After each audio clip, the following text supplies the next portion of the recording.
She had chosen something slow and painful for him.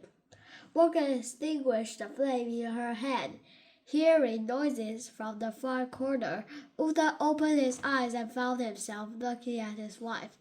"My love," he begged, "help me. Something is wrong." Aglaé made no move to come closer. She simply continued to stare down at him. "Aglaé, what?" he cried out in pain. "Help me, please." She stepped forward then, and as Morgan allowed her power to fade, her own face was revealed. Uda cried out in shock and confusion. "You!" Reaching out, he clutched her ankle. "Please help me, I beg you."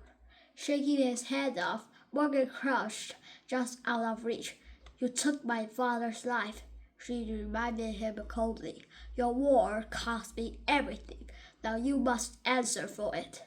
She gazed at him, knowing that he had already lost the strength to fight.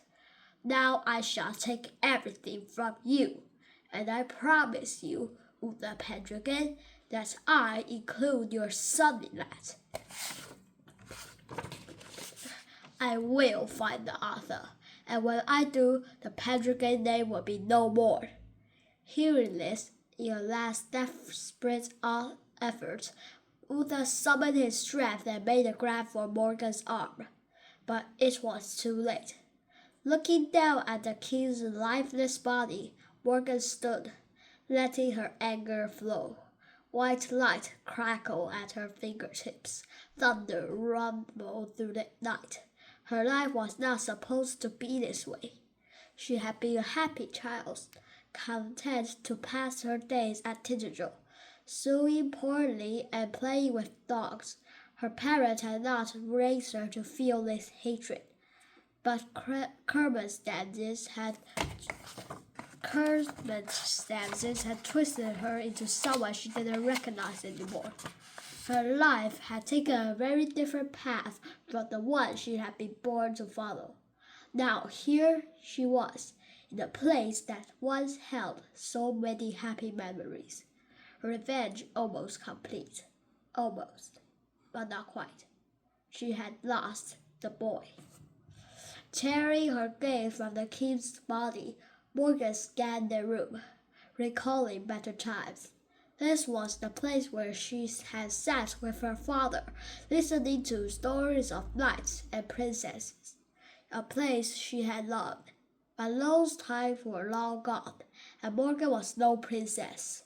This place was one of heartache now, her own and her father's.